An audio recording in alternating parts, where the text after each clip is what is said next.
برف جس کو چھوڑ دیا جائے تو پگھل جاتی ہے۔ انسانی زندگی کا حال بھی یہی ہے کہ اللہ تعالیٰ نے جب ہمیں پیدا کیا ہے اور انسان اپنے آپ کو گناہوں میں، غلطیوں میں، اللہ کی نافرمانیوں میں ڈوبا رہے اور اپنی زندگی کی کبھی اصلاح کی فکر نہ کرے، اپنے آپ کو سدھارنے کی کبھی فکر نہ کرے، اپنے آپ کے اندر تبدیلی لانے کی فکر نہ کرے، تو جس طرح برف دھیرے دھیرے پگھل جاتی ہے، اللہ تعالیٰ نے جو مختصر زندگی ہمیں اور آپ کو دے رکھی ہے آہستہ آہستہ ختم ہو جاتی ہے۔ مثال بڑی معمولی ہے لیکن غور کرنے کی ہے۔ امام غازی رحمہ اللہ کہتے ہیں اس مثال کو دے کر کے کہ انسان اپنی زندگی کا خسارہ اس چیز کو نہیں سمجھتا ہے۔ میں نے بازار کا رخ کیا اور میں نے دیکھا ایک شخص کو بازار کے اندر برف بیچتا ہے، آواز لگاتا ہے رحم کرو اپنے اس بھائی کے اوپر، اگر اس کے اس سامان کو خرید نہ لیا جائے تو یہ اس کا سامان ضائع اور برباد ہو جائے۔ امام راضی کہتے ہیں میں نے سورۃ العصر کی ان آیات پر غور کیا جو اللہ تعالیٰ نے قرآن مجید کے اندر نازل کی، تب مجھے پتا چلا اس بات کا کہ واقعتاً اللہ تبارک و تعالیٰ نے جو خسارے کی بات کی ہے، نقصان کی بات کی ہے، وہ حقیقت سورۃ العصر کے بارے میں ہے جو اللہ تعالیٰ نے نازل فرمائی ہے۔ معزز حاضرین گرامی، اللہ تعالیٰ نے سورۃ العصر کے اندر کیا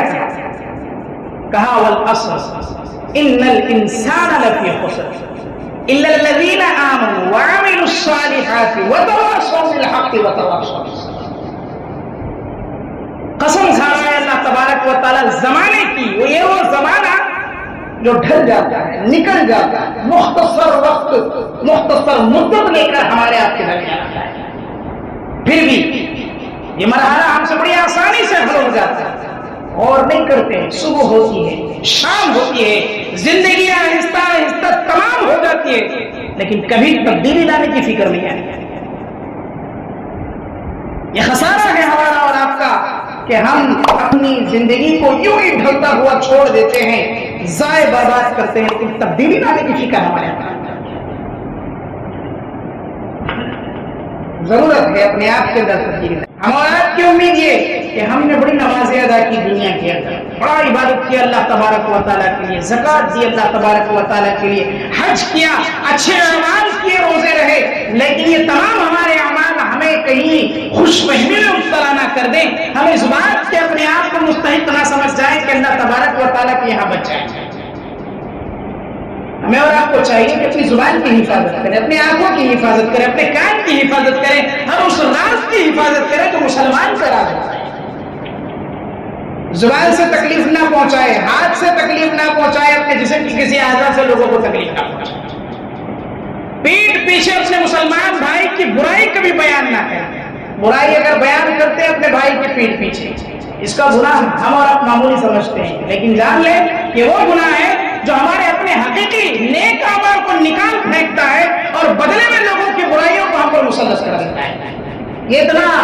نقصان دہ والا معاملہ ہے کہ اپنی زبان بڑی ہلکی ہے جس سے ہم جس کی چاہیں بڑی آسانی سے برائی کو بیان کر سکتے ہیں، لیکن اس برائی کے بیان کرنے کے بعد اس کا نتیجہ کتنا خوفناک ہے، اس کا انجام کتنا برا ہے، یہ ہم اور آپ نہیں جانتے ہیں کہ اس کا نقصان کتنا ہونے والا ہے۔ وہ نیکیاں جو بڑی مشکل سے ہم نے جمع کی دنیا کے اندر، قطرہ قطرہ کر کے ہم نیکیوں کا انبار لگاتے ہیں، ہماری نیکیوں کو ہم بچاتے ہیں، اپنی نیکیوں میں ہم اضافہ کرنے کے لیے راتوں دن کوشش کرتے ہیں، وقت لگاتے ہیں، محنت لگاتے ہیں، اس کے بعد اس کی حفاظت کی ذمہ داری کس کی ہے؟ ہماری ہے میرے بھائی، ہم اس کی حفاظت کریں، ہمارے اپنی نیکیوں کو ہم کیوں ضائع کریں؟ ایسی بات اپنی زبان سے کیوں نکالیں جس کی وجہ سے ہمارے مسلمان بھائی کو تکلیف پہنچے اور کل قیامت کے دن وہی ہم سے بدلہ لینے کے لیے کھڑا ہو جائے؟